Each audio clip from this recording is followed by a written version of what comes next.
All right, so great to see so many faces here to talk about such an important subject, right?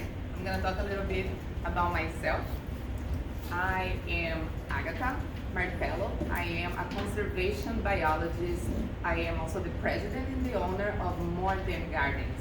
We are a regenerative landscaping company. We've been transforming gardens into a nature paradise, right?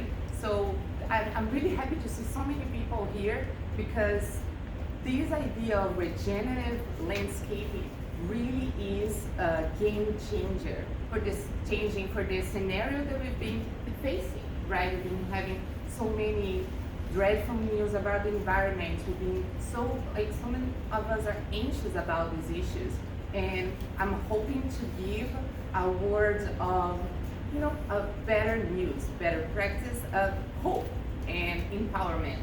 Because when we have a little piece of land, we have power to transform really this reality that we're living. So, so what is the current scenario, right? We are seeing here these landscapes are the majority of the landscapes that we see on Long Island. This garden that we're looking here, it's so neat and made up, so tight. This is unfortunately a sterile environment. There's no life. It's not promoting anything to anyone, right? So it might be nice and neat, tight, but unfortunately it's not sustainable anymore. So how do we get here? Why are we here? What's going on? What is the current, right? What is happening? We have been using and modifying the landscape for as long as we are on Earth. We have been making scientific discoveries. This is great and allowed us to really produce more food, to adapt the land to serve us in humans, right? We want everything faster, we want everything bigger, we want everything better. But in that way, we are not really considering the time of nature. All these things have consequences. And actually we start ignoring what the new data is telling us that it's not really working. And because of that, we are paying the price, right? We all of us, we're seeing the news. We are, or we should be, worried. We are worried because we are seeing all these negative things reflecting finally, and the bill always comes, right? We always have the consequences. So what are we seeing? What are the things that are so common? Last year, for example, we had a terrible drought. We're seeing not only in New York, but we're seeing different states facing terrible droughts, real consequences that are coming back to us.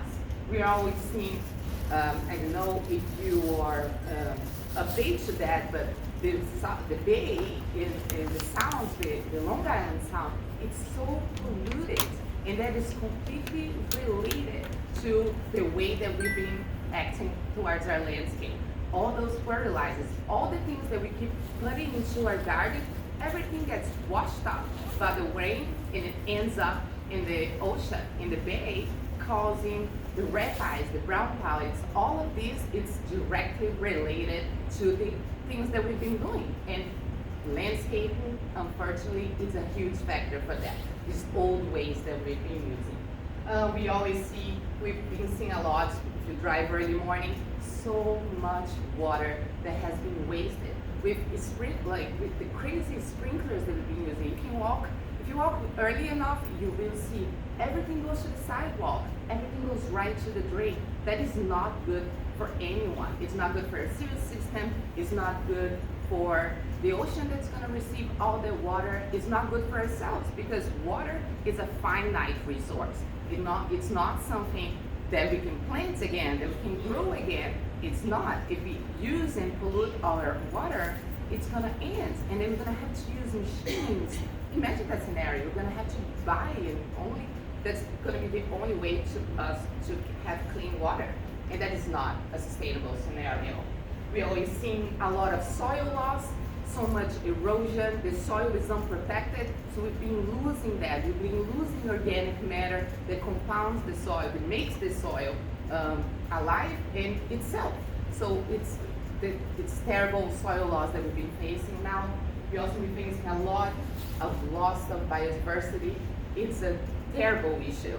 I'm sure, I'm sure everybody's here loves nature enough to be here this time of night. So we are facing, where are the birds, right? We are facing a loss of birds. We are facing a loss of pollinators, butterflies. People talk about it all the time. Save the monarchs, save the bees. And that first garden, that green garden that has nothing on it, it doesn't provide to the bees, it doesn't provide to the butterflies, it doesn't provide to the birds. And not to mention the climate change. We don't have any trees anymore. All the grass, it reflects so much of the sunlight into the atmosphere, heating it up again. So we don't have ways to sustain all of that, right? All terrible news so far. But let's change the pace, because there are better ways. There are much better ways that we've been studying. There's science now that even though it's telling us, well, it's not great the way that we're doing this, but there are new ways for us to look at things. So we're gonna combine science alongside with popular knowledge, because we have traditional communities that have been working the land in sustainable ways, and we're harvesting this knowledge and using for ourselves, applying what all this knowledge from years and years ago with the science that we've learned, we can bring it to our properties and make it so much better. And let's see, so ideally, right, for us to be able to have that to ourselves, the idea to have this regenerative and sustainable garden, it doesn't mean that it's going to be a jungle, that it's going to be crazy, that we're going to knock it all down and turn into something completely new. It can be simple, it can be little by little, it can be easy. So the idea is to have a beautiful, sustainable garden, needs, adapt for human use. We're not going to be in the jungle. Not. And the idea is to use minimal inputs. We're not going to be using too much fertilizer. We're not going to be using too much water. The idea of sustainability. It sustains itself, right? So very important to provide a space for the water to be slowed down, the rainwater to be slowed down, to be absorbed by the earth and the spaces that we have, to provide food and habitat to wildlife. In this way, your garden is now a stepping stone in an urban environment.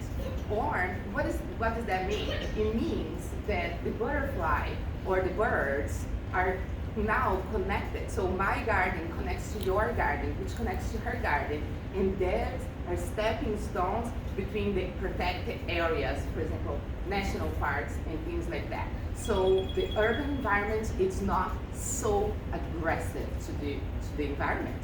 So this way, if you use this practice, your garden becomes a little oasis in the middle of the desert of the urban environment.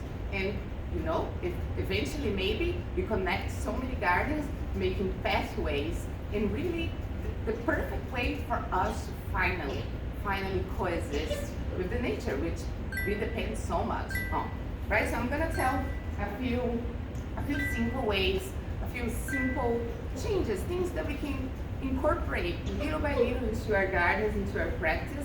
It doesn't have to be, it's not a rocket science, it's simple.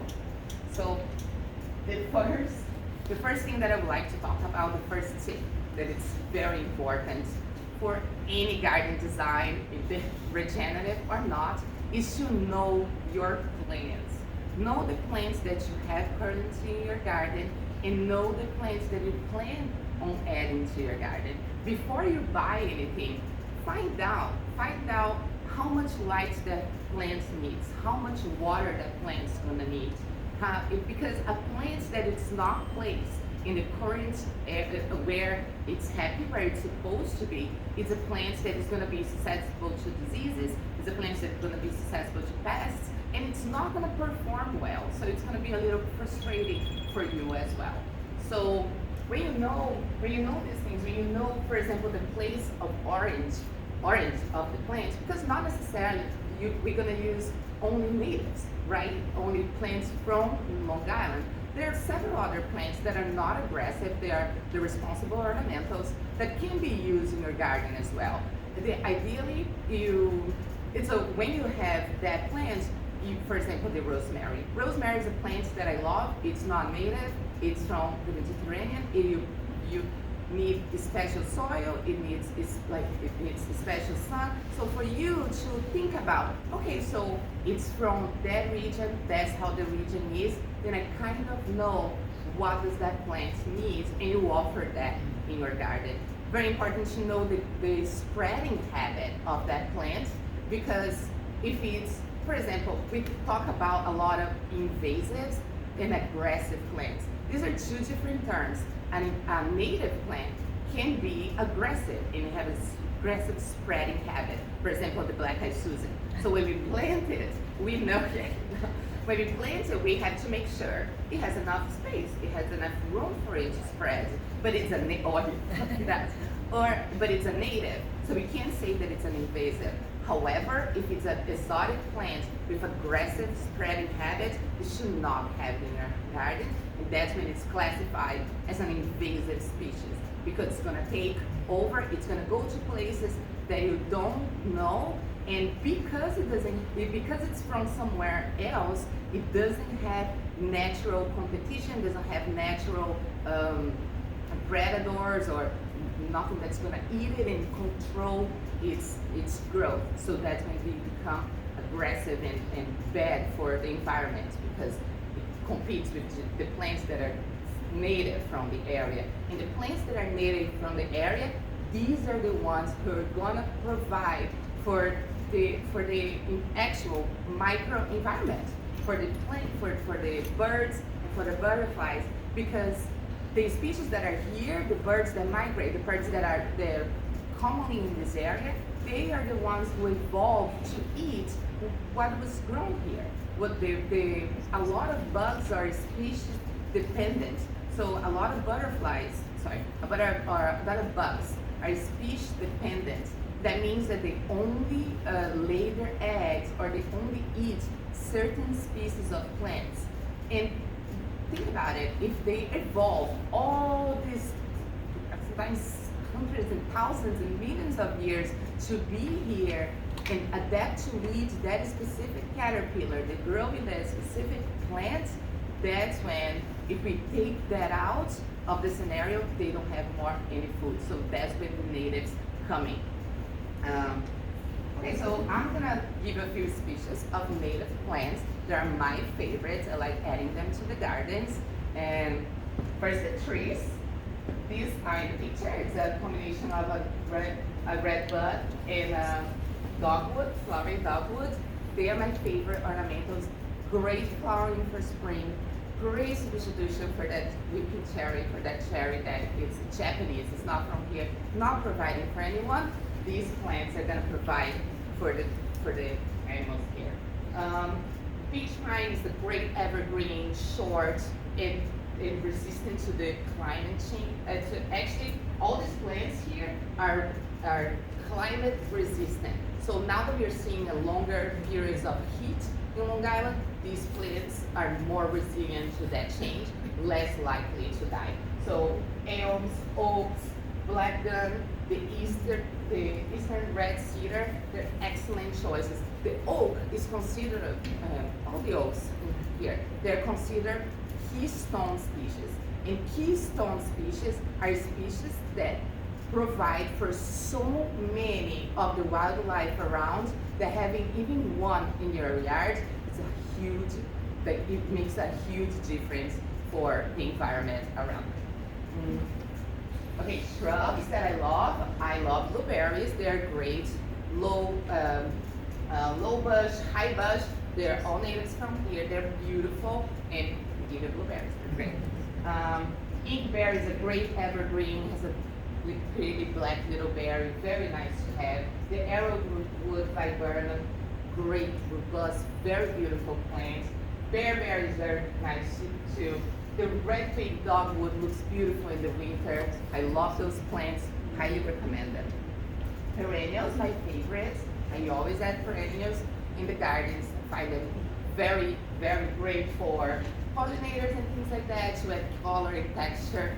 Favorites, coneflower, love it. Caving, if you have an organic garden, you can even use these plants for yourself to make tea out of the coneflowers. It also has a strong spreading habit. Great for you to have. The butterfly milkweed, actually the milkweeds are fantastic. Swamp milkweed, common milkweed, fantastic plants native to Long Island, and they provide for the monarda butterfly. That is one of those species that I was talking about that only lay eggs in those specific plants. The black-eyed Susan, even though it's aggressive, I do love it. It has a great pop of color, and you can cut them and bring them inside. Love them, they're really pretty. Rebound, fantastic. Tall, nice spreading habit also. Great for teas.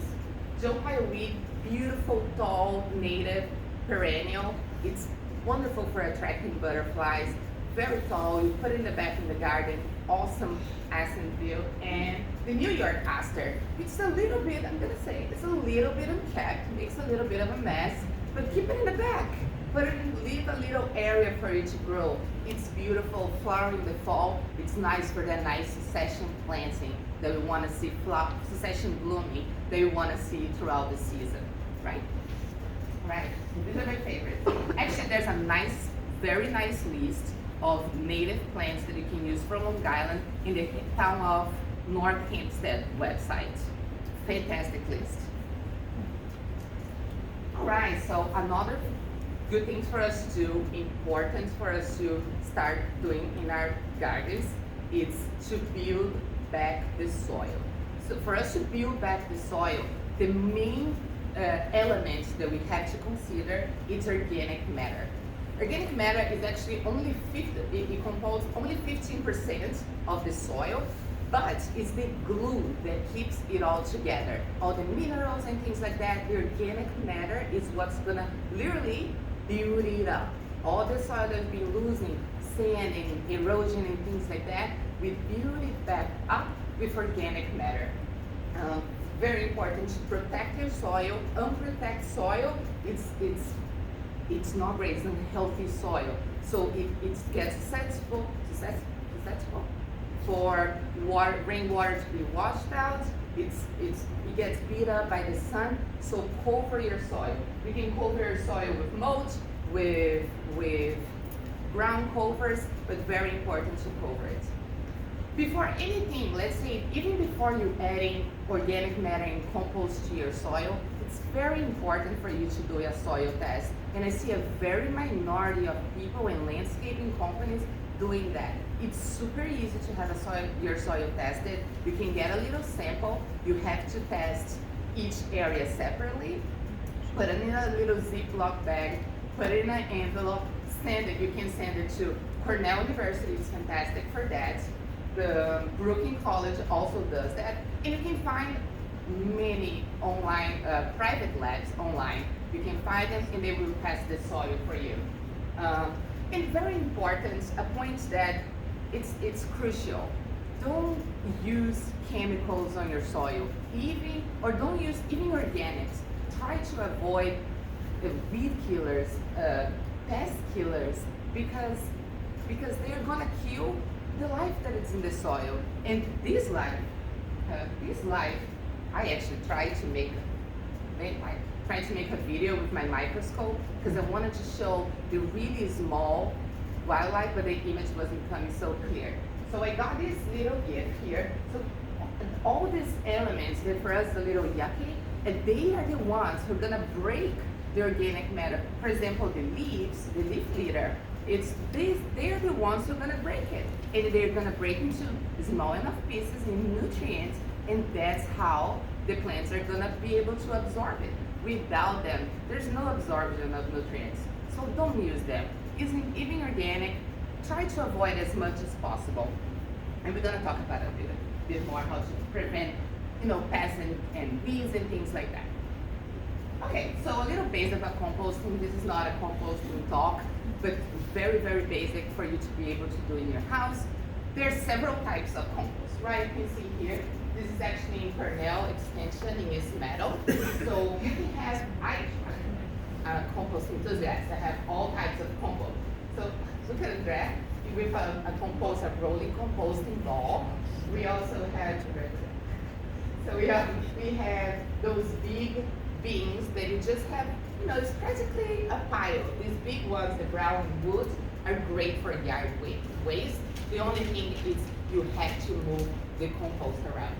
There's the tumbler, there's the warm towers. They're all great for you to start your composting. Composting needs 4 things to happen. It needs water, oxygen, carbon, and nitrogen. That's it, right? That's what it needs to happen. All these elements. The water carbons, the carbon, right? The browns and the nitrogen. Browns, they are leaves, paper, more the dry things. While the green ones, the rich in nitrogen, are leaves, organic matter, like food scraps and things like that. Especially greens, you're gonna see a high level of nitrogen, leaves and things like that. It's good for you to keep a proportion of 2 parts of carbon per 1. Some people do half and half. I find that gets a little too kind of mushy, so I find 2 parts per 1 gets a more solid. Just keep an eye on it, don't let it dry out. Wash it, like water a little bit every once in a while. Don't let it damp, it's too much, but you're gonna have that feeling. And for you to know that's working, in the process of the composition, it's gonna reach 130 degrees. So you're gonna have your little thermometer, you're gonna poke your pile or whatever you have, and if it's reaching that temperature, you're gonna know that's working. What can be composted, right? You can compost most fruits, vegetables, organic matter. Everything that's organic matter, everything that was once alive can be composted, right? The only thing that I don't really recommend for you to compost in your house is meat and dairy and oily and greasy stuff, because that can attract wildlife, so I would avoid that. And if you're using the compost for your vegetable garden, I would not recommend composting manure. Okay, so because you have to really make sure that the pile temperature gets really high for you to kill the bacteria that you have in manure. So I don't recommend if you're using for food. If you're using just for your ornamental garden, that should be fine. Okay. All right, so let's talk a little bit about irrigation practice, right? It's not, unfortunately, we are not in a perfect scenario.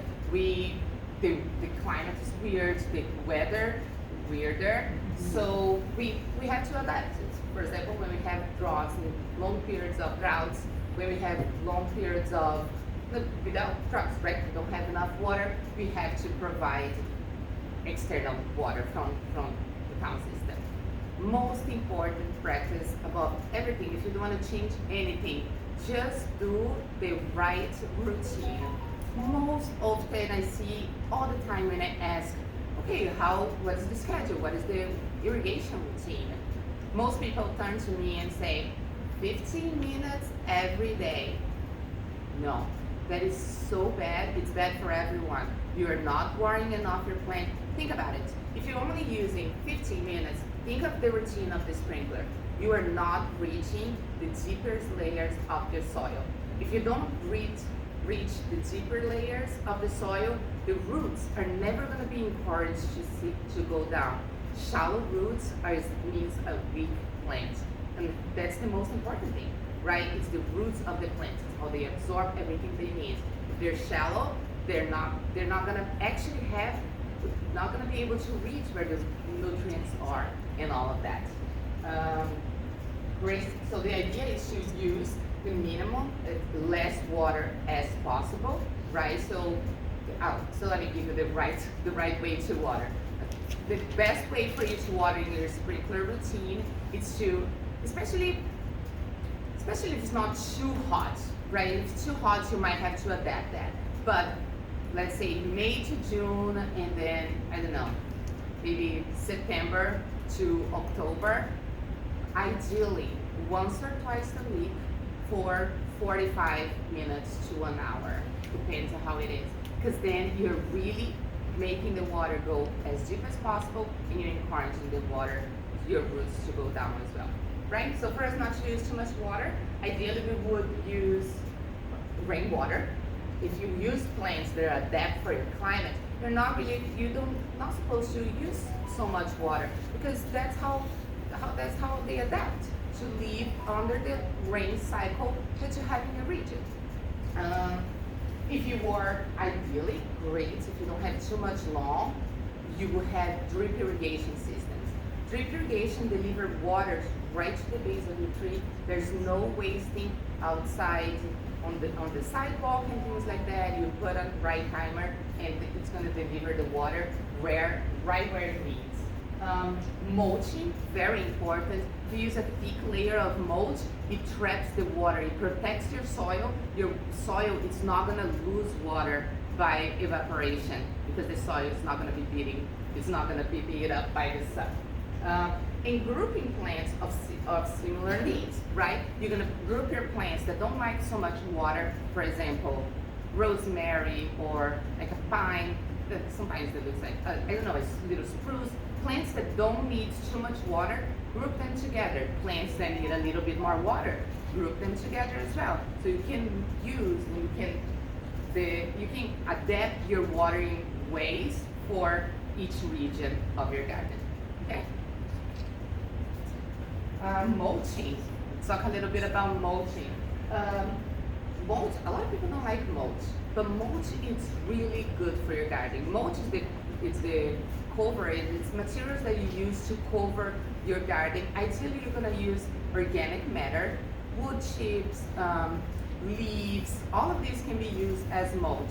Ideally, the bigger, the better, because the smaller it is, the faster it's gonna break. And when the mulch is decomposing, it actually uses nitrogen.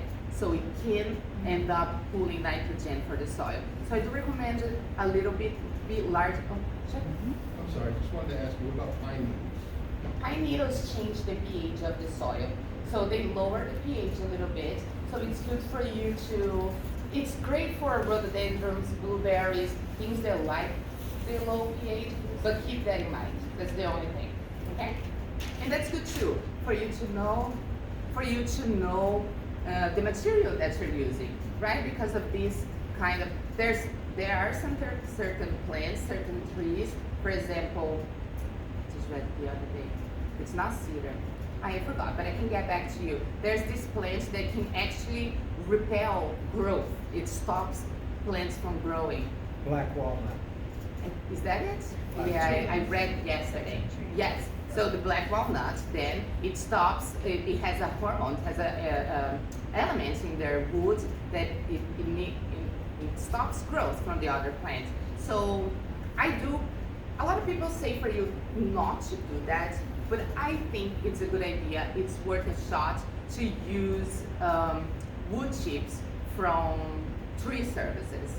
It's true. You have to be very careful. Make sure the plants, if it is an organic company, better. And always use it if it's aged, for you to eliminate diseases and pests. So you can do it in a community garden. That's a great idea, because they're gonna deliver 20 yards of mulch for you.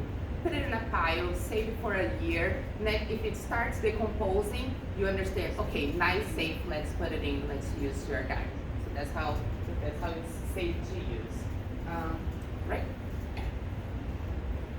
Okay, so for better ways for us to control the weeds, right? Instead of using weed killers and things like that, we do mulch.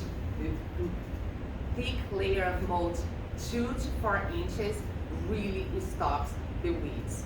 A lot of people try to use landscaping fabric, sometimes a layer of mulch on top of it. I do not recommend. 100% of the time, you're still gonna see weeds. And usually we do have the the landscaping fabric that it's made out of cotton, organic material. The majority of the landscapers use plastic. That is really bad. The seeds and plants, they come from the air. The birds are throwing seeds, the squirrels are sometimes digging holes in that little plastic. You always gonna have the weeds, and eventually that's gonna be full of roots growing through these roots. You know, seeing them breaking concrete, they're really strong. So eventually you're gonna get a yucky mess of plastic and roots, and you don't want that. So ideally you're gonna use organic material that is gonna be broken down, you know, and the process of breaking it down also feeds your soil. It's also a positive thing, and so you're stopping weeds, holding humidity in your soil, and feeding it with the process of decomposition. Another thing great for you to do is to plant it back together like that. If you don't have room, there's no space for the weeds to grow. It's too much competition, fantastic. A lot of people like to have the space in between the plants, but it's a higher maintenance garden for you to do it like that. If you were to do, let's say it's hardscape, right? If there's a bunch of weeds growing on hardscape, that happens sometimes. You want a neater look. Ideally, let's use fire. You can torch them. It's a lot of fun. Be careful not to put anything. It is. Be careful not to set anything on fire. But there's blow torches. You go. It doesn't damage. It's check the surface. It usually doesn't damage anything. And like I said, it's great. It's good in a bad day. You can also do, when it's softscapes, you can do smothering. What does that mean? You can use some material you lay on top of, let's say you're trying to remove grass, or there's an invasive, Asian pennyworth, which is a long weed that's tall. And if you want to get rid of that and you don't want to use weed killers, you can put layers of cardboard or clear newspaper. You cover that up, make a thick layer. Cardboard, only one layer if you're using newspaper, 6 layers minimum. Overlap the edges, cover with a little, some people don't do that, I like doing that. Cover with a thin layer of compost and leave it there for a few months. Couple months, everything's gonna be gone. It's gonna be a beautiful, rich planting site for you. And plant ground covers too. Ground covers are great. Same principle of competition. Weeds are not gonna come where there's no space for them. So that's a good place. All right. So the pest control. Pest control it's a little tricky, but the idea is a happy garden. A garden. It's a healthy garden, right? If it's happy, there's a problem, you can always check your soil. Does it have the nutrients? Is it in the right space? If the plant is getting everything it needs, it's gonna have everything it needs to fight the pest.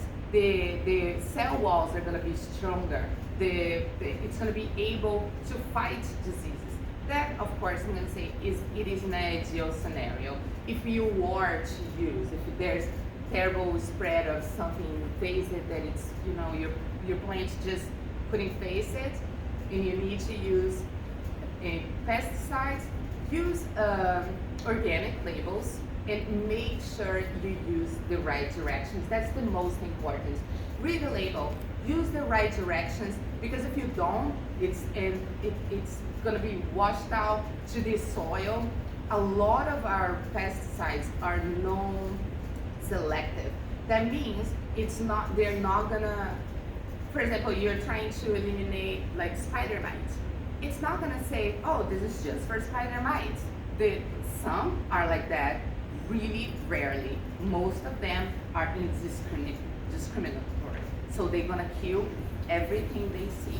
And that's when Ideally you would do a physical removal, ideally you would do something very mild. I like using a lot coconut soap with water. That's fantastic for a lot of plants. Try not to use it under a beating hot sun. Use it in a cloudy day. That would be ideal. So just be careful. Just be careful with what you're using.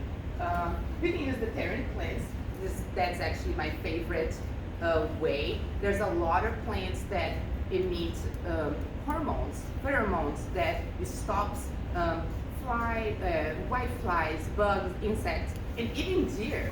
Oregano, rosemary, all these plants are known to deter deer. So instead of having marigolds, here in the case, it repels so many bugs that eat the vegetables. You're gonna see a lot of people that have traditional vegetable gardening. Where would you place these naturally charged plants? You can place it.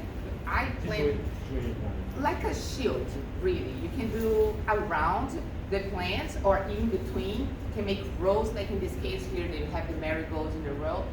I'm a designer, so I like placing them very cute around the garden, so they flowing out. And it's nice too, because they also attract pollinators. They're gonna help out. But I think as a shield, so I don't want anything to come here. I'm gonna, let's say if I have a cabbage patch, I'm gonna plant my marigolds around both sides, so nothing comes to it. Or you can use, for example, if there's a deer problem, you can use a physical barrier.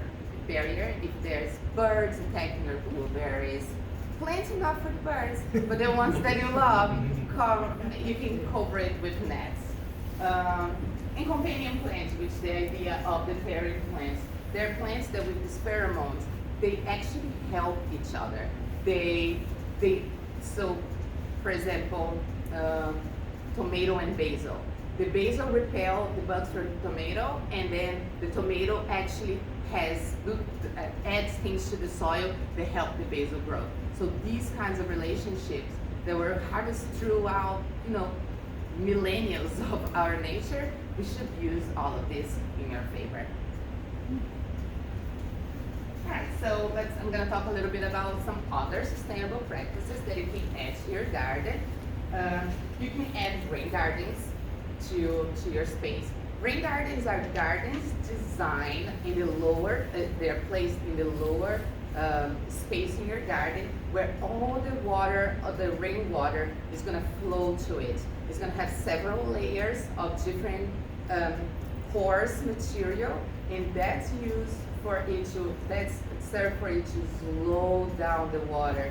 For instead of the rainwater being washed out all to our sewer systems, it's going to stay in your property. It's going to, instead of overwhelming the systems and pollution, causing pollution and all of that. Same thing for the permeable pavements. There are several new technology. They're creating these pavers. If you go, there's Clark's Botanical Gardens. There's permeable pavements around the parking lot. Same thing for the Planting Fields Foundation. Really great example of a whole parking lot that is permeable. So the same principle with the rainwater. Instead of losing rainwater, the water gets absorbed. It stays on site. That's what we want.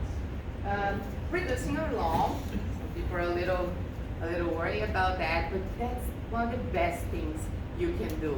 You just make your garden beds a little bigger. Around the tree, plant a little bed around the tree. You don't have to reduce it all together because it can get scary. So what's my neighbor is gonna think? But if you make a little, a bed a little bigger, a little new garden over here, just, that's the lawn has such a thick root and shallow root system usually that doesn't absorb the water as much as a garden bed. So that's important for us to consider too. Not to mention that lawns require fertilizer because they're not from here. So they're going to require fertilizer. They're going to require so much water. They reflect the sunlight. So there's all these terrible things about the lawn. And how much are you using it really? important also for you to, honestly, now there's a lot of legislation being passed on Long Island about electric tools. The gas tools are really terrible. Gas blowers, I don't have a number, but the gas blowers are equivalent to like 3 or 4 cars on the street. I can give you the correct number, but it's a crazy amount. So even for the worker that's going over there, it's really all of that is going to the air. Not to mention the noise pollution, but it's really terrible. So the tools for landscaping, the traditional gas tools for landscaping are not great for us. They are harmful and they contribute to to the heating of the atmosphere. In that same mindset of a weather, a climate-friendly landscape, ideally block your AC units. If you have an AC unit, if you block it, it becomes way more efficient. It stops losing heat and power for the sun that's beating up over there, and if you block it, it actually makes it's like 30% more efficient. It's a really great number. In the same way, you can use wind barriers. In the winter, you can make, if you know the northern winds, where it's coming from, make a wind barrier, tall trees blocking the winds, a few layers. There's if you plant them in zigzag, you're gonna block in the cool winds in the winter, and your water is gonna be much warmer, and you're not gonna need as much heating. Another thing that's really good, some people are a little scared to plant trees closer to your house, but honestly, the risks are not, if it's a healthy tree, if you're giving everything that it needs, it's not gonna fall in your house. It's not going to. If you plant it the right way, and you having that tree close to your house, providing shade in the sun, especially if it's a deciduous tree, because it provides shade in the summer, so it cools down your house a little bit when it's hot, and the leaves are gonna drop, and in the winter, it's gonna be able to receive the light from the sun. So, great thing to do. So, if all of this is something that you, yes, this is great, this is for me, I would like to get involved, I would like to start doing things like that. Where do I find resources, right? Where do I find plans? Where do I find articles to read? We have fantastic institutions on Long Island that are promoting the regenerative landscaping agenda. So we have Rewild Long Island. They promote native plant sales. They're really great. The Long Island Native Plant Initiative. It is a non-profit organization that also, it's actually a nursery. They provide little plugs and great plants for you to buy. It's not always that they have sales, but they have a few times in the year, and they're a really great resource for us. We have Wild Ones, which is heavily present here, really great. They are working with strong legislation to actually make these things happen. They're just passing a tree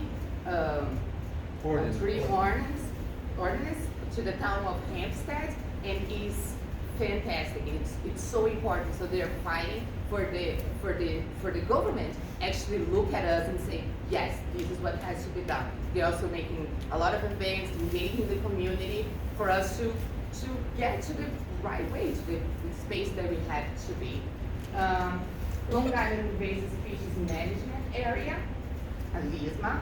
It is an institution that monitors the invasive species. So they always send newsletters saying this is the species that we should be looking at, and they promote also invasive cleanups and walks and things like that. It's really great. Also would like to talk about the pollinator pathway. The pollinator pathway is doing an incredible job mapping their native properties, because they want to see how these areas connect to each other. Like what I was saying in the beginning, what is the capacity of being a trampoline, of being, if it's becoming a pathway. So if you go to their website, the website is super simple, it's pollinator-pathway.com. You go there, you add your property to their map, and then you part of this incredible movement. All right, so now it's up to you. The ball is in your court. It depends of the little changes that you want to do. Like I said, you don't have to do a huge thing. You don't have to knock it all down and plant some metal tomorrow. But it would be great, but it would be, but there are little things that start small. It starts today. It starts, just a little tomorrow. But you can do so much. You talk to your landscaper. Talk to him about what about electric tools, or can you make this bed just a little bit bigger? Tiny little things like that. Engage your community. Talk to other people about it. Seriously, ask your landscaper. I'm sure they're going to be open to learn new practices, or to say, oh, have you heard about regenerative landscaping? Do you do anything like that? You can also get involved with all these communities those institutions that I talked about. Know your neighbor. And it's weird to say that a little bit, even though your neighbor, it might be completely different than you, maybe you might not find any connection, just know it. Sometimes from the things that you are doing, if you make this little connection, if you're starting to do that, you're going to be so surprised how engaging that could be. We literally make change. We can change people's perspectives just by doing our thing. You're doing your garden start to change a little bit. Your neighbors say hello, you say a little bit of the words, oh, maybe this is why. People are curious, they want to know, especially if you're working in a front yard. Sometimes people feel that your front yard belongs to them too, so they're gonna tell you what to do. So it's good for you to engage. Why are you doing this? Oh, what is that you're doing? Say the words, give a little bit of this, start the conversation, because that's how we've been too disconnected. And I feel like this connection, this is part of the problem. This is one of the reasons why we don't care, because the tree that feeds me, that provides my tree, it's gonna provide the same air to you. The butterfly, and it's gonna pollinate the fruits that you're gonna eat. So there's no property boundaries for nature, and that's really important for us to consider. Every choice that you make matters. Very important for you to seriously allocate your dollar for people who are in the same page as you. Everything that you do it's a choice. Every choice that you make, it's what's gonna make the future of it. It's gonna make a better tomorrow. So think about it too. Since we're in the library, I have excellent books recommendation. Nature's Best Hope it's a book by Douglas Tallamy. I'm a crazy fan. This book, I read it last year, and it was the book of the year for me. It gives so much information about regenerative landscaping. It actually gives you a really good insight of all these things. Like, it's gonna talk with way more depth, talking about all the species of birds. It's gonna give you all the keystone species. It gives you so many resources for you to learn more about this. It's really fantastic. I strongly recommend. Another book that it's cute. It's from the Brooklyn Botanical Garden. It's the Climate Conscious Gardener. It's fantastic. It gives you several ways for you to make your property net zero or even negative. It gives you resources for your property. Literally, you're gonna have to fight climate change with the property that you have. So, great little books. Strongly recommend them.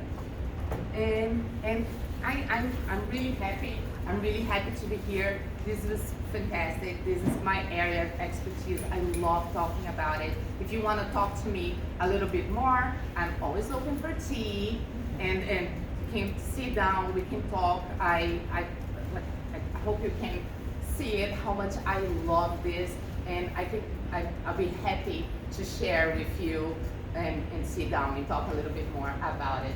You can please follow us on Instagram, Facebook, follow us on social. I'm always open in my email. I'm very responsive with that.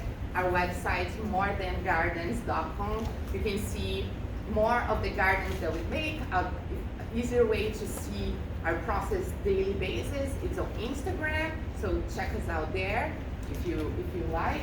And our phone number that's always responsible. This QR code is for our newsletter. We have a newsletter. I try to do it weekly, very difficult, but they're there. At least once a month, I'm posting something. And if you wanna, you can scan this QR code and I can add you to our newsletter list, okay? And that's it. Thank you. Thank you very much. If you have any questions, shoot me out.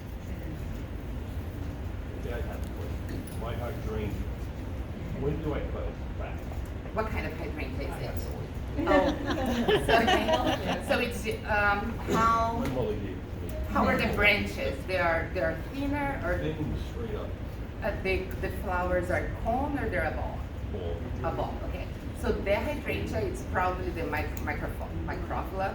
It's a terrible place to prove, to be honest. It's how big is it? Around like that. Yeah, the hydrangeas, it's if you wanna cut them all at once, you're gonna sacrifice buds because they only flower on old buds. So ideally what you do, so you're gonna have, let's say it's like this, you're gonna cut a few branches all the way down, and then you in the next year you're gonna put a little more. So only with the one flowers. Old buds, they flower only on old buds, but old branches really. So the newer ones are not gonna have flowers. Or if you're willing to, if you want to do all at once, you sacrifice 1 year of growth. Well, I get that. And that's it. So it's done. That's it. Done. No, that was a couple years ago. I decided to let it go by itself. Yeah. and see what happens. Yeah, it's difficult. Unfortunately, they do that. Okay. Okay. Any other question?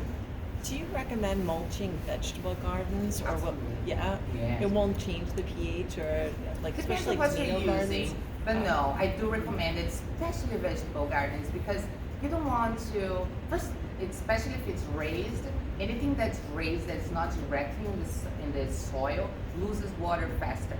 So the mulch is going to protect that, and it's going to avoid weeds also. So that's really good. I've been using, when I cut the lawn, I use that for mulching. Great. Yeah, that's good. The only thing is that it's like I said, it decomposes very quickly. It does feed back, but if you have a thick layer, I would do thin layers at a time, so it breaks easier without like robbing nitrogen from the soil. Back to the pine.